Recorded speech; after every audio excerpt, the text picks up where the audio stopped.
conceito de desenvolvimento sustentável, da sustentabilidade, do que a gente está trabalhando, né, de uma coisa mais sofisticada para o desenvolvimento, ele é muito mais amplo, né? Então ele requer uma geração de emprego decente, ele requer um bem-estar social para a sociedade, né? E aqui eu não estou já dizendo como ele deve ser alcançado, se é via Estado, como ele é, mas admitindo que não dá para ter um desenvolvimento sustentável com pobreza, Claro. né? E que o desenvolvimento tem limites, ele tem limites físicos. A Terra, ela não é capaz de suportar um desenvolvimento infinito, uma curva de desenvolvimento infinita, e acho que isso está muito bem registrado nas últimas escritos. Aí você fez uma coluna muito interessante sobre a economia donut da Kate Howard.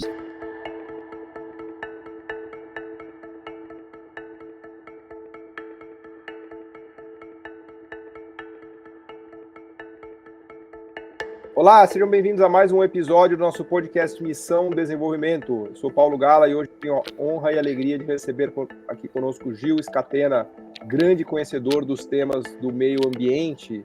Aliás, um tema que tem frequentado muito aqui nossos podcasts, né? Nos últimos 2, 3 meses, acho que a gente só tem falado de sustentabilidade, transição energética, economia verde, reindustrialização verde. Esse é um tema que está muito forte, né, que ganhou força no Brasil, e obviamente todos nós aqui do podcast somos entusiastas, né, desse tema, então é uma grande oportunidade para a gente poder receber o Gil, que tem uma grande experiência na área, né, está militando aí há muito mais tempo que a gente, vai ser ótimo poder contar com as reflexões deles aqui. Gil, seja muito bem-vindo. Começa falando um pouquinho do que você tem aprontado, enfim, da sua trajetória aqui, para quem não te conhece. Obrigado por ter aceito o convite. Obrigado, Paulo. Obrigado quem está ouvindo. Agradeço o convite. Bom, eu trabalho na área ambiental já há mais de 20 anos, sempre ligado à gestão pública, majoritariamente ligado à gestão pública. Eu tenho uma formação inicial na área do turismo, mas tenho um mestrado na área de planejamento e gestão do território, e trabalho com planejamento ambiental há pelo menos uns 20 e poucos anos, tendo passado com trabalhos de gestão ambiental na área de habitação de interesse social, né, a política de moradias do Estado de São Paulo, do planejamento de território do Estado de São Paulo, da área costeira, da área de mananciais, do zoneamento ecológico econômico.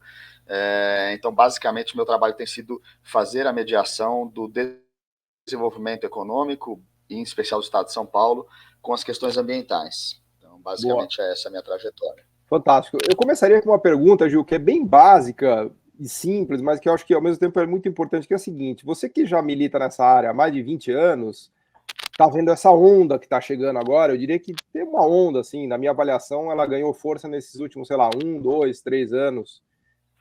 Quase virou um modismo, vai. Falar de ESG, quase moda, né? Quase modismo no mau sentido, né? Todo mundo quer falar de ESG, de sustentabilidade e tal.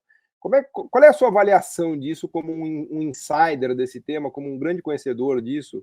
O que de fato está mudando, o que de fato é algo, vamos dizer assim, concreto, que dá para a gente acreditar, quanto que é modismo, qual é a sua avaliação, né, que já está caminhando aí nessa estrada há muito tempo, né? Como é que você enxerga tudo isso que está acontecendo nesses últimos anos? Bom, Paulo, eu primeiro assim, numa primeira eu digo que eu vejo com bons olhos, porque eu acho que é sempre bom a gente ampliar as responsabilidades e os conceitos, né? Eu acho, na minha modesta opinião, que o ESG vem de uma derivação já bastante antiga da responsabilidade social corporativa. Me parece que é sempre aquele caminho onde as empresas, os negócios começam a se entender que eles não se fecham em si, né? Eles têm uma responsabilidade de onde eles estão colocados no território, os produtos deles têm uma responsabilidade ao longo do ciclo de vida, e acho que me parece que a gente vai adicionando camadas de responsabilidades, de compreensão da importância do setor econômico, vamos aqui chamar, aqui generalizadamente de mercado, né? E me parece que a ESG é a última nova onda, né? Ela me parece ser a última nova onda.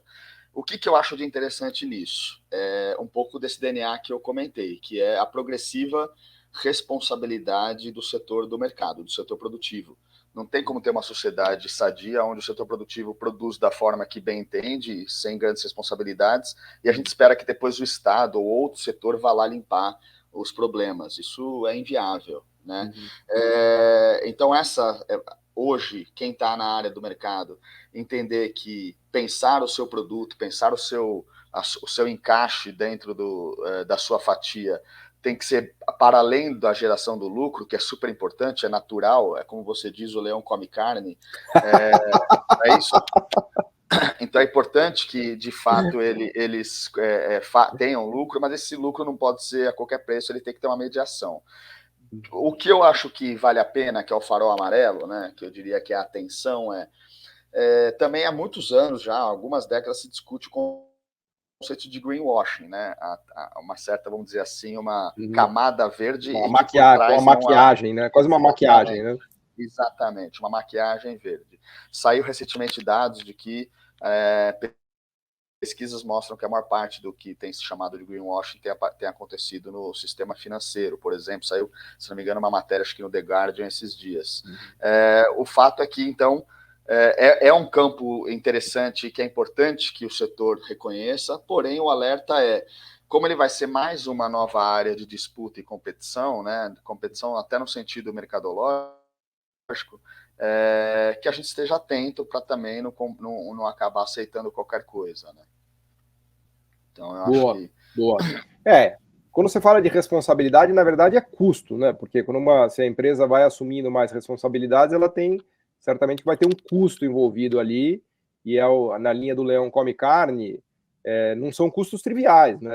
Muitas vezes, se depender só da benevolência da empresa, ela não vai assumir esse custo. No limite, ela vai ter que ser obrigada com uma punição, ou ela vai ter um benefício, né? Pode ser que ela tenha um benefício para assumir aquele custo, seja, sei lá, via um crédito de carbono, ou seja, com algum produto que ela consiga vender mais, né? Alguma coisa que entre lá no balanço dela, né? Agora, trazendo a conversa aqui para São Paulo, Gil, que é onde você tem grande experiência, né?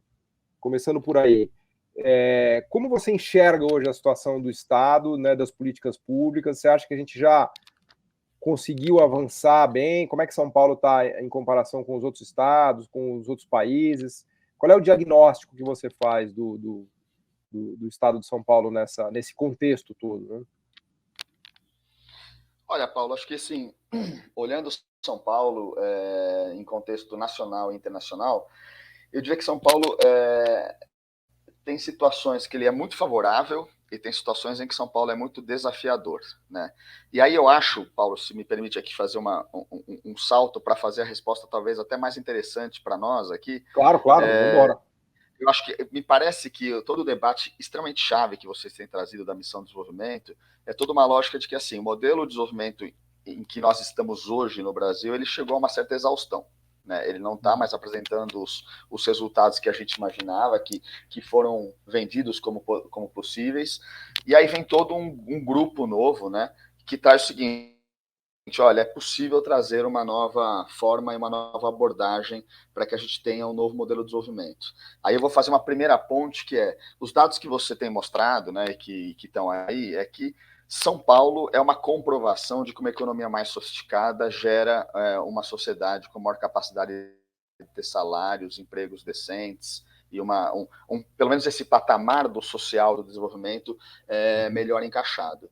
Isso me parece, assim, chave e compreender. E até para nós que trabalhamos na área ambiental, que por vezes, às vezes, olhamos a ideia de desenvolvimento e de indústria como uma forma sempre de tensão com a área ambiental.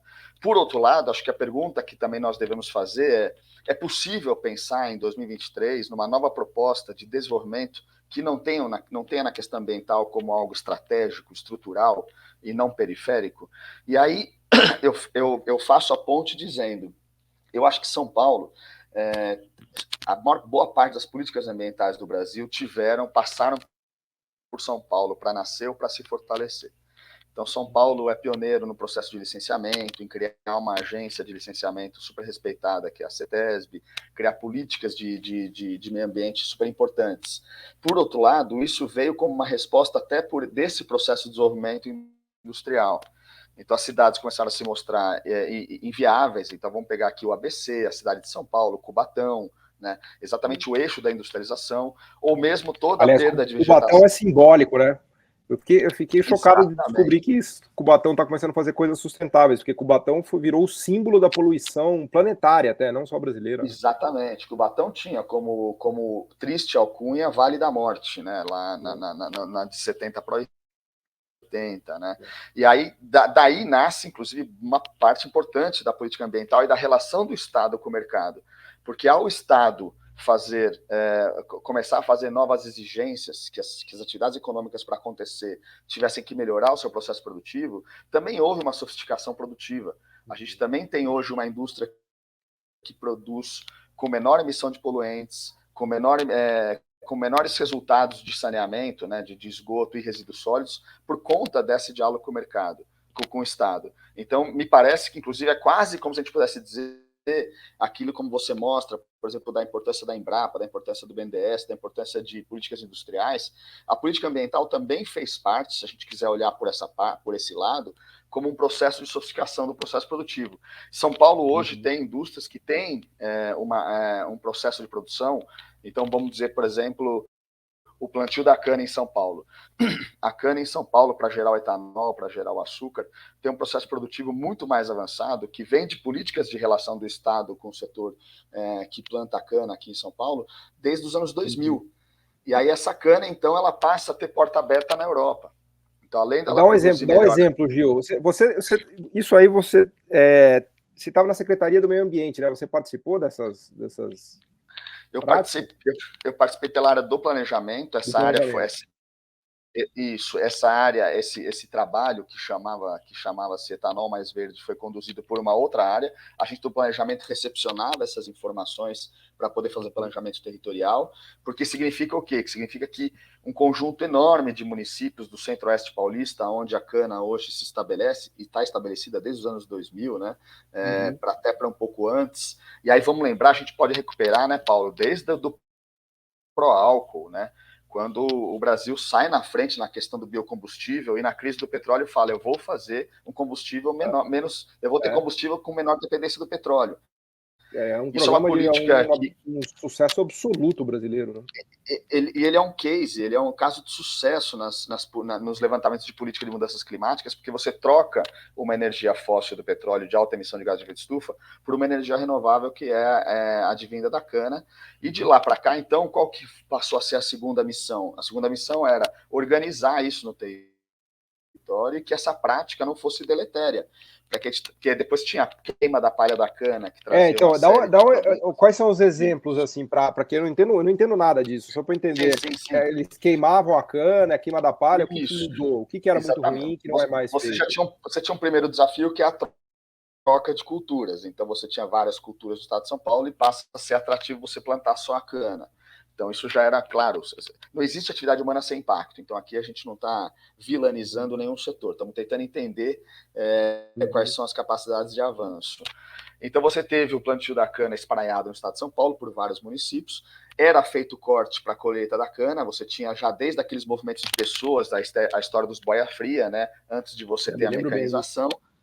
Isso. E depois, o que trazia movimentos nos municípios complicado, porque vinha aquele conjunto de trabalhadores da noite para o dia. E era um trabalho muito degradante, muito de altíssimo esforço pessoal, vamos dizer assim, né? Complicadíssimo do ponto de vista social e dos direitos do trabalhador. E aí isso foi equacionado com a mecanização, mas você tinha a prática de, na hora do corte da cana, queimar a palha da cana, para separar ali a cana em si daquilo que era a palha. A palha não tinha uma utilização. Mas a gente está falando de toneladas, de hectares. Quando você queima a palha da cana, já sobra só a cana limpa, é isso? Isso, você fica só com ela.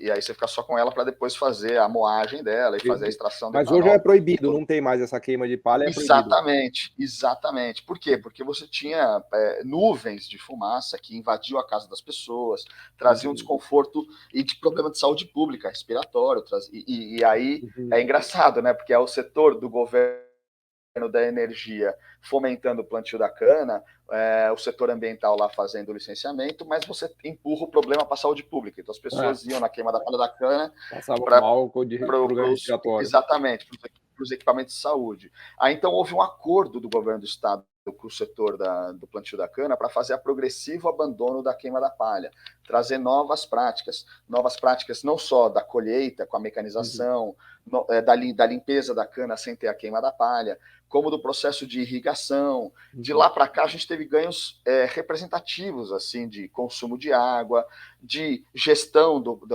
da área de plantio para evitar também perda de biodiversidade.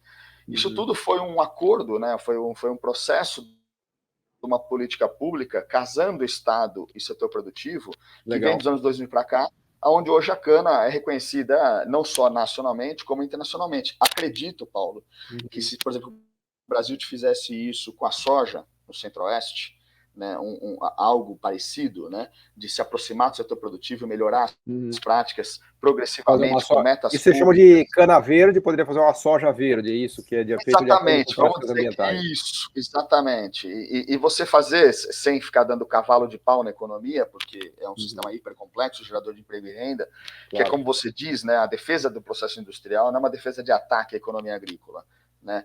Mas é entendimento do tamanho e do que cada responsabilidade dessa fatia do bolo tem que ter. Então, eu acho que esse exemplo da cana é um exemplo de São Paulo. E aqui eu não estou querendo dizer que é a cana perfeita, não é nada disso. Os desafios continuam, cada vez que a gente... O mais importante é mudar de problema, não ficar com o mesmo problema, né? Mas eu acredito que a agricultura brasileira poderia ter ganhos muito expressivos se a gente tivesse políticas de natureza similar, e aí vinculado a isso que a gente está conversando aqui, que é a relação exitosa entre Estado e mercado. Né? Legal. Até aproveitando o ensejo, já que chegamos aqui no assunto cana, Gil, eu tenho acompanhado de maneira bastante entusiástica até essa coisa do etanol de segunda geração, dos investimentos da Raízen, que seria uma sofisticação, né, do pró-álcool, né, se você pensar até onde o pró-álcool está nos levando. Né? Como é que você enxerga esse processo? Tem futuro mesmo isso? Porque eu sou um economista interessado, né, mas você realmente é um insider disso. Né? A gente tem, de fato, essa coisa do biometano também, que vem da parte da reutilização dos resíduos do agro. Dá para acreditar nisso, Gil? Como é que é? Eu acredito que sim, Paulo. Acho que a gente tem uma questão que acho que vale a pena talvez a gente compreender na grande figura, que é todo o debate que vem da sustentabilidade, que ganha muita força a partir dos anos 70, né?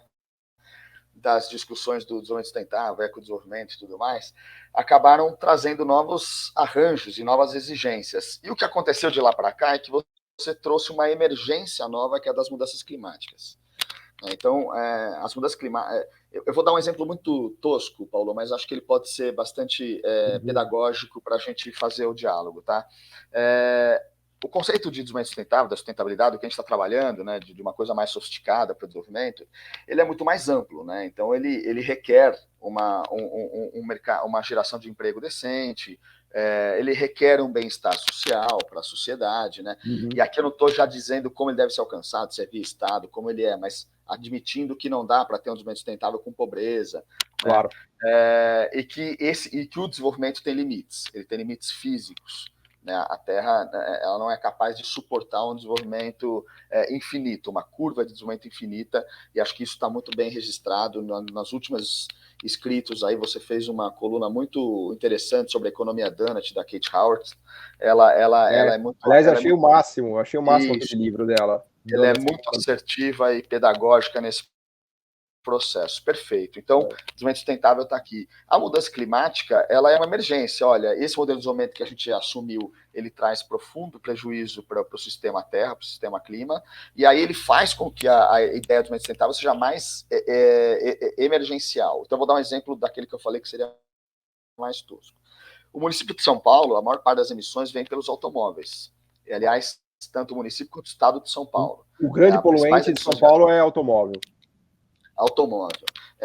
E aí eu diria assim, que além do poluente, porque não necessariamente os gases de efeito de estufa são classificados como poluentes, não necessariamente, tá? Mas as principais emissões de gases de efeito de estufa vêm pelos automóveis. O que é diferente do Brasil. O Brasil, a principal emissão é pelo desmatamento.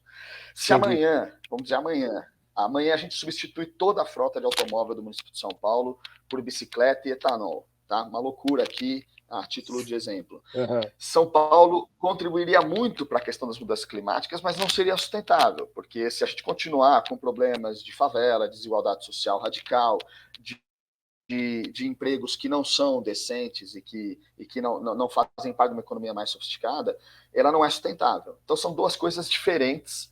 E aí, nessa questão da mudança climática, eu acredito que, como principal eixo a energia, eu acho que esses exemplos que você trouxe, e aí, em especial, a tentativa da gente ter combustíveis e fontes energéticas de baixa emissão de gás de efeito estufa, eu acredito que vai ser a nova onda e ela vai perdurar. Uhum. A meta da ONU é que até 2050 a gente tenha emissões aí praticamente num balanço tendencial para o zero ou zero. É a chamada campanha Race to Zero, corrida para o zero. Então a ONU, e o prazo é esse por quê? Porque seria o prazo seguro para a gente manter a Terra num nível de aumento de temperatura média de 1,5. Temperatura média de 1,5 até 1,5, para que o sistema Terra possa continuar ainda razoavelmente equilibrado. Isso significa, né, Paulo, que a corrida para uma energia do baixo carbono, ela está lançada. Então, quem está trabalhando com etanol de segunda geração, quem vai trabalhar com biogás, quem vai trabalhar com energia proveniente dos resíduos, acredito, hidrogênio verde, que você tem escrito bastante, eólica, e a gente tem ali a produção até no Rio Grande do Sul, uma das poucas, né, de indústria brasileira trabalhando. Aí a pergunta para nós, eu acho, né, Paulo, é a seguinte, né? Eu acho que o Brasil seria muito inteligente se a gente tiver uma estratégia industrial e produtiva que olhe para isso e a gente se entenda como os agentes do processo de mudança. Senão, nós estamos fadados a daqui 10, 15 anos comprar a sucata verde dos países desenvolvidos. Claro. Não, se a gente perder essa janela de oportunidade aí, vai ser dureza, né? Porque para ter outra exatamente. dessa... Exatamente. Então, agora, para nós, para quem está ouvindo a gente, você traz exemplos importantes. Por exemplo, a Índia focou há 10, 15 anos atrás, 20, que ela ia ter uma indústria automobilística responsável, né? Eu imagino, Paulo, que quando eles decidiram isso, quando o pessoal lá na Índia ia lá no bar tomar uma, eles deviam achar que era piada, né? Do tipo, não, imagina um carro aqui na Índia, que é assim que a gente é acostumado, né? Não. Bom, depois que eles compraram a Jaguar, o pessoal passou a respeitar, né? Isso.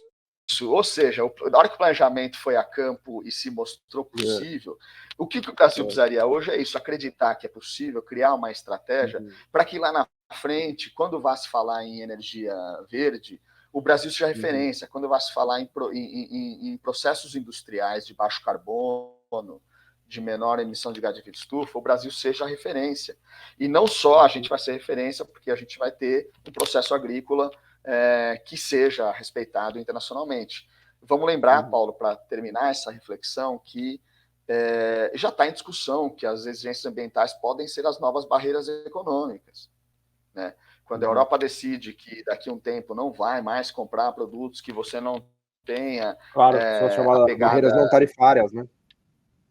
Exatamente. E aí a questão é se a gente vai ficar discutindo para que essas barreiras caiam, para a gente continuar produzindo com alta emissão de gás de efeito estufa e um processo produtivo deletério para nós mesmos, ou a gente vai entrar nesse debate altivamente e trazer soluções, fazer a proteção do mercado interno, não é ser inocente, mas trazer soluções para que na nova rodada de desenvolvimento o Brasil possa quebrar esse ciclo nosso de estagnação. Agora, perfeito, Gil. Eu estou bastante otimista, assim. Eu preciso que você corrija meu otimismo aqui, me dê um choque de realidade, porque, assim, vendo tanto o governo federal, né, o time que está lá no BNDES, da nova diretoria, as missões que estão sendo desenhadas lá no MIDIC, pelo Wallace, toda a turma, o próprio discurso do Ministério da Fazenda, do Haddad, da Subsecretaria de Sustentabilidade, mas não só o governo federal, o governo do estado de São Paulo também, isso que eu queria explorar com você, tem dado sinais muito fortes disso. Eu tive com o secretário de Desenvolvimento lá em Nova York, em maio, a gente teve um evento bem legal lá em Nova York, eu participei de uma mesa com o secretário, não me lembro o nome agora, esqueci, acho que é Jorge, o secretário de Desenvolvimento de São Paulo, e vi ele completamente entusiasmado com essa agenda de investimentos verdes, sustentáveis, do gás, das energias de transição, e o próprio Tarcísio, assim, ou seja, O que eu estou querendo dizer é, de repente, parece que todos os governos estão, de fato, mobilizados nisso, pelo menos o federal e o estadual de São Paulo, e depois, se você olhar em outros estados também, por exemplo, lá no Ceará, com o polo que eles estão fazendo de hidrogênio verde, em outros estados também, do Nordeste, né? E como é que você está vendo isso de dentro do governo? Aí você que é um vamos dizer assim, está vendo tudo isso de camarote, né? É isso mesmo?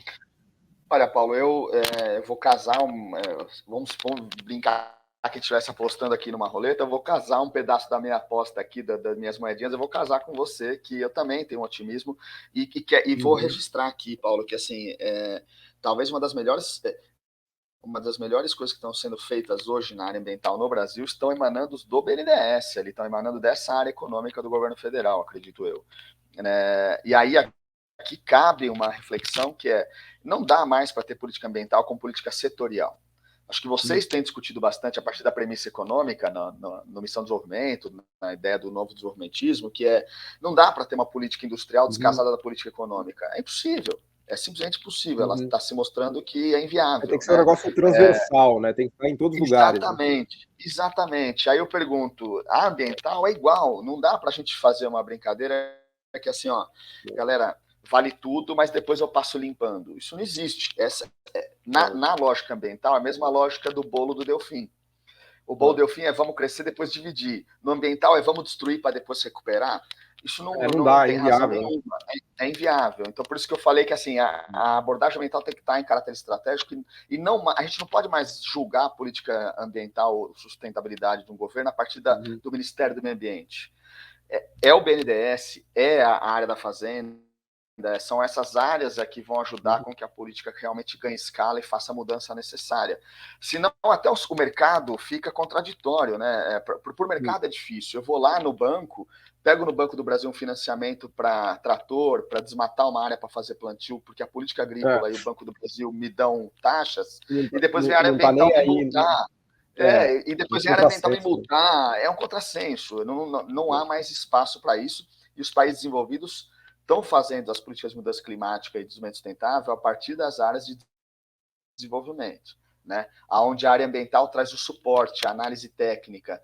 O Estado de São Paulo, acredito, também vem vindo de um período desse mesmo quilate. Eu acredito que essa última rodada dos últimos 4 anos, com as exigências internacionais de planos de ação climática, tem mostrado isso. Um plano de ação climática, por exemplo, de São Paulo, os principais setores de emissão, transporte,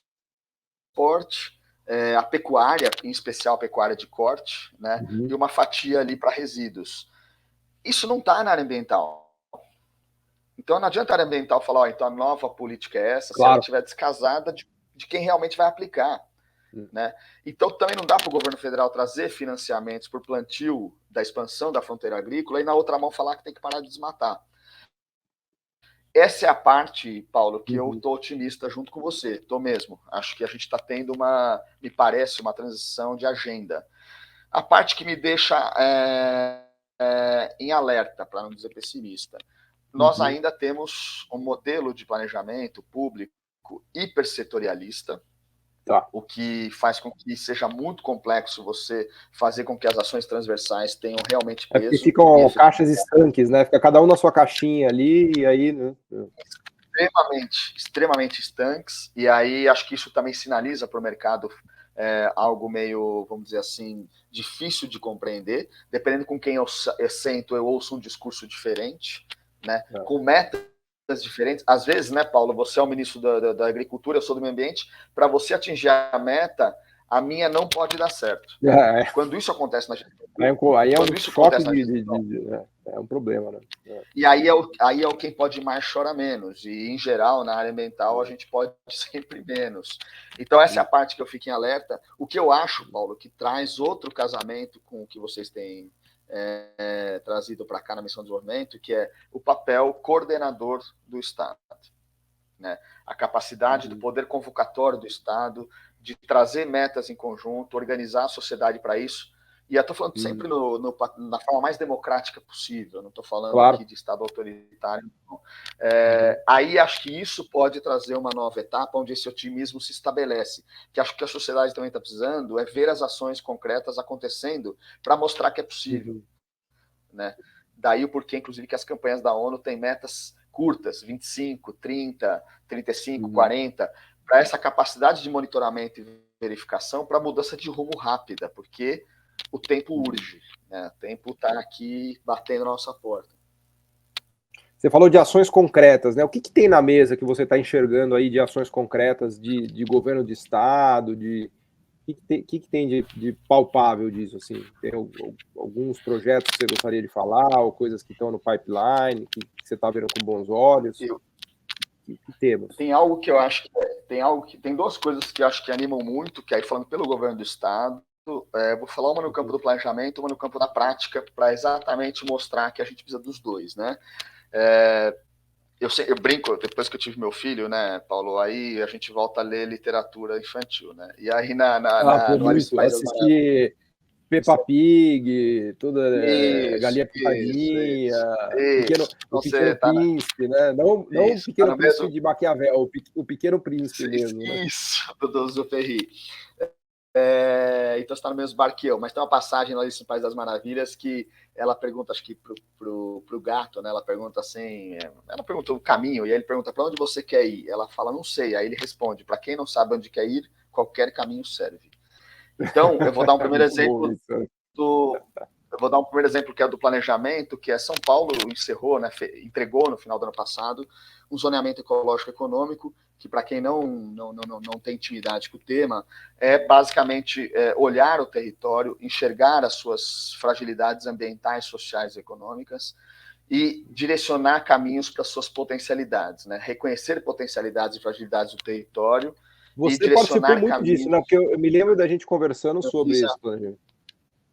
Isso, eu fiz a coordenação executiva desse trabalho. Ele foi um trabalho bastante inovador, no sentido de que a gente fez um acordo entre 12 secretarias, então ele não é um planejamento da área ambiental, ele é coordenado pela área ambiental, mas com participação da área econômica, da área de agricultura. O Tarcísio e o secretário de Desenvolvimento devem ter adorado isso daí, porque eles chegaram no governo já com esse plano feito, desenhado, imagina que presente. Isso. E ele tem um horizonte, ele faz simulações de mudanças climáticas para o território de São Paulo, ele olha a partir de diretrizes de segurança hídrica, biodiversidade, inclusão social, atividades econômicas, e ele olha para o horizonte de 2040. Então ele tenta recuperar, ele dá a sua contribuição em trazer o olhar de longo prazo, certo? Como você chama isso? É o plano de zoneamento ecológico? É o zoneamento ecológico econômico. Tá? Legal. Teve discussões nacionais de repente retomar isso em escala nacional, fomentar que os estados façam, porque é a melhor forma de você fazer um acordo de base territorial com a sociedade, assumindo aonde não dá mais para a gente exaurir recursos, aonde estão as potências sociais e econômicas, e tirar aquela ideia de que ou eu tenho uma área economicamente forte, uma área ambientalmente frágil. Não. A fragilidade, isso está embrenhado. Quando você tem um problema hídrico em São Paulo, você tem um problema produtivo.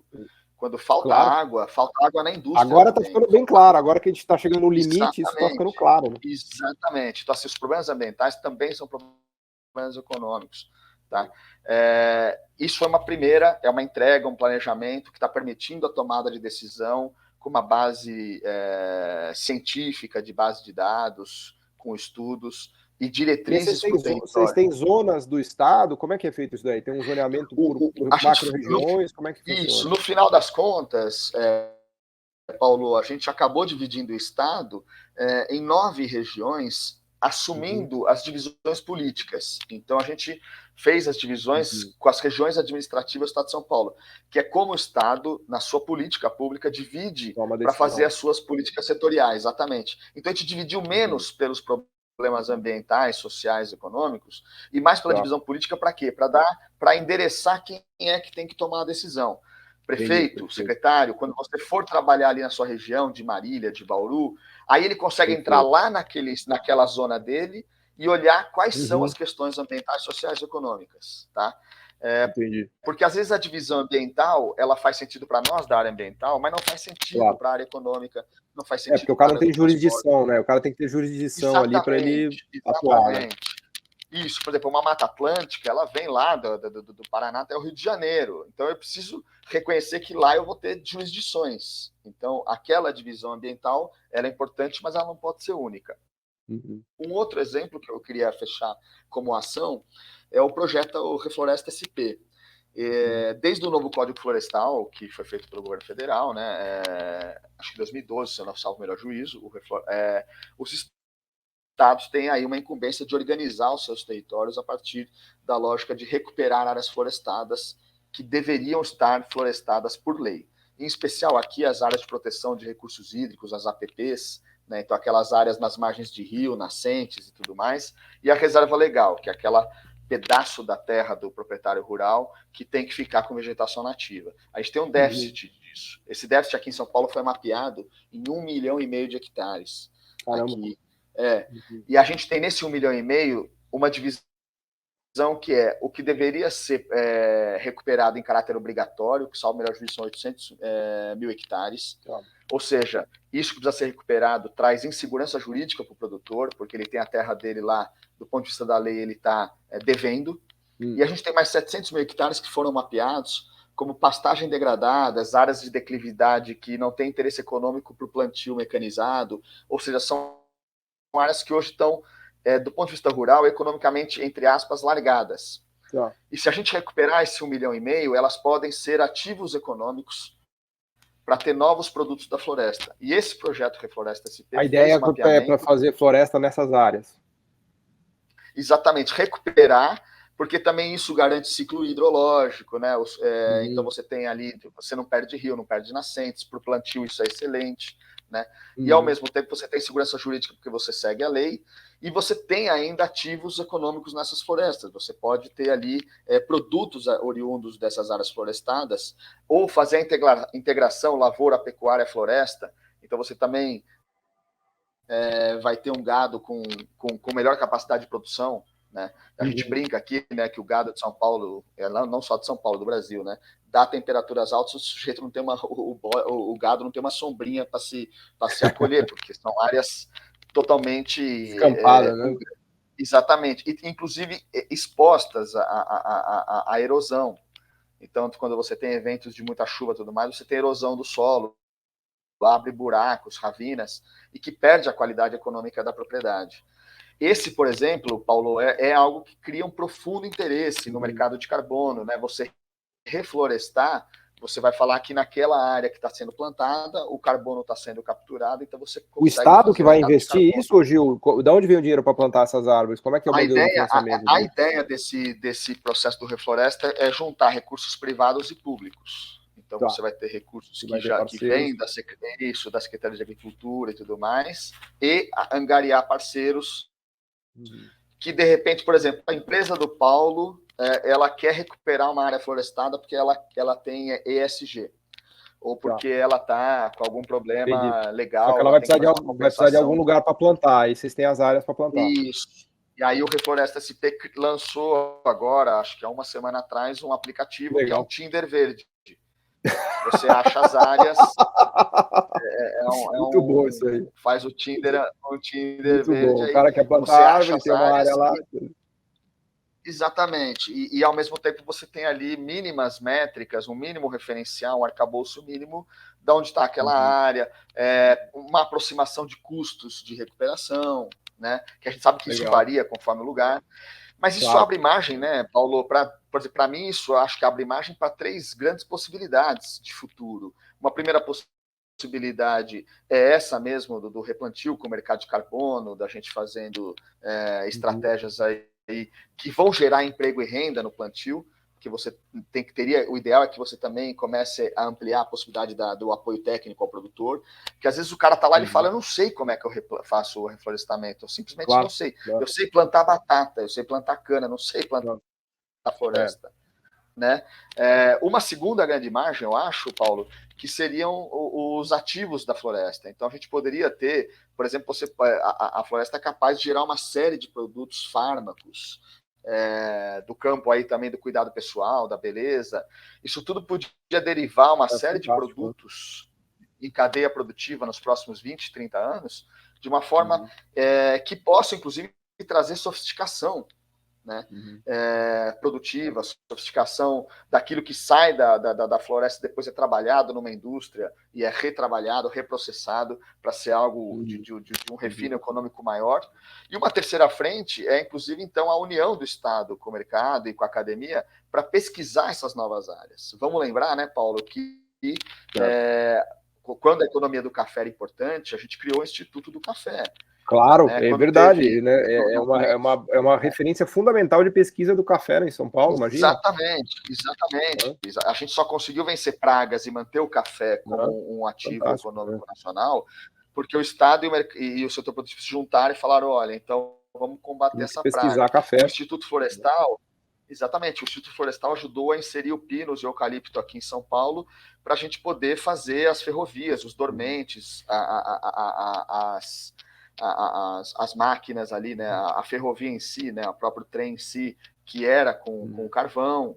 Então, quer dizer, quando foi necessário, a gente juntou esforços e rapidamente respondemos aos problemas. Então, acho que isso também cria essa grande possibilidade da gente criar um processo de pesquisa e desenvolvimento para essas áreas do reflorestamento e da economia da floresta. Boa. Estamos chegando no final, mas tem um último tema que eu queria explorar aqui, Gil, que é essa ideia de ganhar dinheiro com a preservação ambiental, ou seja, não enxergar um conflito entre mercado e ambiente, mas sim uma complementariedade, um círculo virtuoso, né? E aí eu queria explorar um pouco a sua visão do quanto isso já está acontecendo, o quanto que a gente já tem de empresas no Brasil e no estado de São Paulo, porque eu fico coletando casos aqui e acolá, né? Então tem a coisa da Raízen, que eu acompanho muito. Eu vi agora que a Yara está fazendo um fertilizante verde lá em Cubatão, que a Braskem está fazendo o eteno verde, usando o biogás, né, o biometano. Mas, enfim, eu, né, como outsider, fico tentando garimpar essas coisas. Mas eu queria ter a sua visão aí mais de dentro. Já existe uma massa crítica de empresas sendo criada, a coisa está andando, tem casos legais assim que você gostaria de falar, ou ainda é mais uma promessa? Tem a parte eólica, que também acho que é um baita exemplo que andou muito, né? A própria VEG se encaixa nisso, né? Como é que está a sua visão do mundo empresarial verde no Brasil? Vamos colocar dessa maneira, vai. Assim, Paulo, eu acho que tem sim, está acontecendo. Você citou alguns dos casos, e isso a gente pode levar até para as automotivas, quando a gente discutiu o plano de ação climática no ano passado. A Associação Nacional dos Fabricantes de Automóveis aqui falaram, por exemplo, que eles estão muito avançados com a coisa do automóvel elétrico, a questão aí da capacidade da gente dar um salto do ponto de vista da locomoção com baixo carbono. A gente está vendo aqui, por exemplo, no município de São Paulo também, a progressiva troca da frota de ônibus, são 15 mil ônibus no município de São Paulo. Vai trocar por ônibus elétrico? Como é que está isso? Até tem o planejamento municipal de fazer a troca para os ônibus elétricos, progressiva. Puta, vai ser um silêncio maravilhoso isso daí. Não vejo a hora de silêncio, porque o ônibus faz um barulho desgraçado. Exato, ele faz um barulho, ele emite, né, os gases de efeito estufa. Nossa, que horrível. O barulho de busão é deprimente. Mas pensa que interessante, né, Paulo? Você, quando traz os seus casos para reanimar a gente, dizer, olha, o Brasil já teve e tem indústria, você já trouxe o caso, se não me engano, da Caio, do processo produtivo aí de ônibus que a gente tem aqui no Brasil. Imagina quando o Estado diz, olha, eu vou fazer a troca da frota pública, você está fazendo a garantia da compra desses... Não, e isso que você está falando foi o que turbinou a BYD lá em Shenzhen, porque eles fizeram a troca da frota de ônibus de Shenzhen e bombaram a BYD, que virou a maior produtora de veículos elétricos do mundo. Foi exatamente assim, né? Exatamente. Agora pensa, município de São Paulo, 15 mil, se não me engano, Rio de Janeiro, acho que a frota é mil ônibus. Só umas metrópoles. Porra. E veja o que seria uma agenda de transição desses ônibus do ponto de vista de 20, 30 anos, a garantia para o setor produtivo. Né? Uma potência de como isso seria uma potência, até porque, né, Paulo, além da compra, você tem a manutenção. Claro. Os dados do setor organizado vai dizer que a partir de 6 anos os ônibus já estão precisando de troca. Né? 6 a 7 anos de uso, 10 anos é limite. Né? Então imagina, isso entre aspas, é quase eterno. né? Então, se a gente pensar com os olhos da Índia, não é pensar se a gente é capaz de, daqui a 10 anos, fazer um ônibus de baixa emissão, um ônibus elétrico. É pensar que isso, a hora que a gente alcançar, isso vai ser garantido por anos e anos. E aí eu acredito, Paulo, que isso já está acontecendo em alguma medida. Me parece que precisa ainda, talvez, de uma concertação mais ampla. E aí tem a ver com esse tipo de Estado e relação com o mercado que vocês têm reclamado. E por isso que, nesses exemplos, eu acho que para a sustentabilidade encaixa no novo desenvolvimentismo e um precisa do outro. Né? E a gente tem visto isso também na economia florestal, na questão aí do avanço da produção da celulose, né? Do avanço dos processos produtivos que são advindos também diretos da floresta. Acho até que talvez uma próxima etapa para governo do Estado e governo federal é talvez conseguir ter um mapa mais claro de onde é que estão essas empresas. Estão exatamente organizadas, e aquelas estratégias que a gente já teve, e aqui São Paulo tem, de arranjo produtivo local, né? Como você fala também de zona franca, quando você determina territórios para ali ter uma política específica, essa parte, essa questão ambiental, ela pode ser chave. Então, por exemplo, áreas são de restrição hídrica, clusters de ambiental, exatamente, você partir de clusters, e que no final o ideal é que todos sejam ambientais, mas cada um a partir de potencialidades próprias ou da sua capacidade de corrigir problemas existentes. Eu não quero numa área de restrição, numa área de problema hídrico aqui em São Paulo, eu não quero dizer que não pode mais abrir indústria. Eu gostaria que as indústrias que abrissem lá e que já estão lá fizessem um processo produtivo com menor consumo de água e que isso fosse um processo de eficiência produtiva. Porque ou eventualmente até para trazer água, de algum jeito, sei lá. Exatamente, porque senão, Paulo, a gente cai naquela armadilha que a economia, o meio ambiente vai bem quando a economia vai mal. Esse é o problema, né? Que foi o problema do Covid. De repente, os canais de Veneza voltou a ter aves ali, voltou a ter não me engano, será cisne. Imagina. Ou seja, se a gente para e fica em casa quieto, tudo dá certo. Não está certo, né? Não dá para a área ambiental advogar que a economia tem que parar para a gente melhorar. Então, acredito que organizar, olhar melhor essas estratégias econômicas e criar políticas próprias possa ser um grande passo. Boa. Fantástico, Gil. Nós estamos chegando aqui já no final da conversa. Queria deixar aí para você os momentos finais aí para você deixar. Eu saio feliz da nossa conversa porque estava com medo de ter tomado um choque de realidade aqui, mas vejo que a realidade não está tão longe do que eu estou enxergando. Então, não sei se você também está contaminado por otimismo, mas saio feliz da nossa conversa de ver que a gente está avançando. Mas eu deixo para você a palavra final aqui, que você que é o especialista aqui do tema. Paulo, primeiro eu queria te agradecer o pessoal do Missão de Desenvolvimento pelo cuidado, pelo interesse em me convidar, dizer que eu estou sempre à disposição. Eu quero dizer para você que o novo desenvolvimentismo que vocês estão debatendo, acho que ele traz uma proposta muito interessante para responder a pergunta que é como voltar a se desenvolver. Eu queria dizer que não é possível em 2023 a gente pensar na palavra, no termo desenvolvimento, sem pensar que a sustentabilidade, que a questão ambiental seja parte disso. Então, o diálogo que a gente está aqui fazendo, eu acho que ele deve ser algo que, com outras pessoas, ela deve ser essencial, estrutural, e as coisas estão aí acontecendo. Então, para nos animar, para a gente vencer aí o pessimismo, acho que é importante que a gente vá procurando as soluções em conjunto, viáveis. Até digo, Paulo, você que fez um artigo elogioso à Economia Donut, dia 13/11 vai ser o primeiro Donut Day mundial, uma iniciativa da Kate Howard. Legal, vai ter um Donut Day, é isso? Vai ter um Donut Day, dia 13/11, e vão ter várias discussões.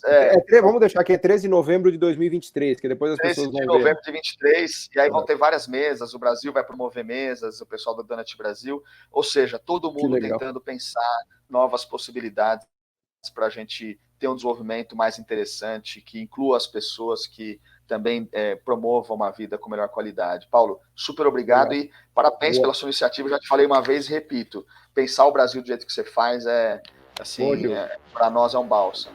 Te agradeço, cara. Na verdade, é do jeito que a gente faz, né? Te agradeço aí de ter aceitado o convite e de ter trazido essas reflexões aqui que engrandecem aqui nosso podcast. Muito legal. Vou te convidar mais vezes aí, já fica a convocação aqui para a gente continuar essa conversa.